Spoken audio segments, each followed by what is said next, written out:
2-1, קרשנדו! מאץ' מספר 7 יוצא לדרך עם האוטונומיה האדום של הגיל להיות מהיר וקטלני. אוניקס ומיסקר בברית הכחולה לא יוותרו ויקלעו עוד, כמו פומפות לא מפסיקים. אוניקס לימון אחד בקנה, שנייה אחת לסיום. והתחלנו את שלב הטלאופ, פתרון אדום די גדול, ובכבר רצים לגנוב את הבאות מהברית הכחולה. אוניקס מתמקמים מול העם, מתכוונים לקטים, במבלבי מיד אחריהם גם הם עם אחד. מסקר מקבילים לעשות דליברי. קבוצת האלומני שלנו מקבילים לעשות את ההגנה הרגילה שלהם. בלק יוניקורנס גם הם. אורביט אבל נראה שלא מעניין אותם, פשוט רצים על המגרש. מסקר ממשיכים עם הדליברי נהדר לאוניקס. במבלבי עוברים את ההגנה גם כן, לוקחים נוטים מהסוף האדום ורצים חזרה לסייקלים מהירים. 61-26, יתרון גדול לברית האדומה עם הגנה שמתחילה של מיסקר. אוניקס צריכים לסורס הכחול לקבל נוטים ולרוץ חזרה.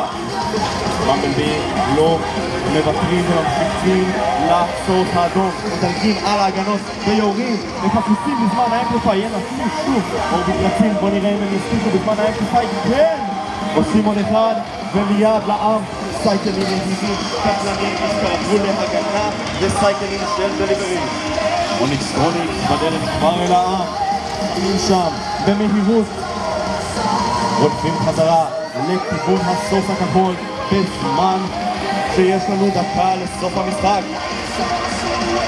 מיסקר מחדרה בדרך לעשות עוד דליברי לסטרוניקס. אוניקס ממשיכים בקצב הרגיל שלהם, אבל אורביט ומארט קבעו פער עצום. 40 שניות לסיום המשחק, במבלבי ואורביט מדלגים על ההגנות, רצים בסנכרון מושלם, כמעט כאילו עשו את זה כל העונה. מיסקר ואוניקס מנסים ולא מוותרים.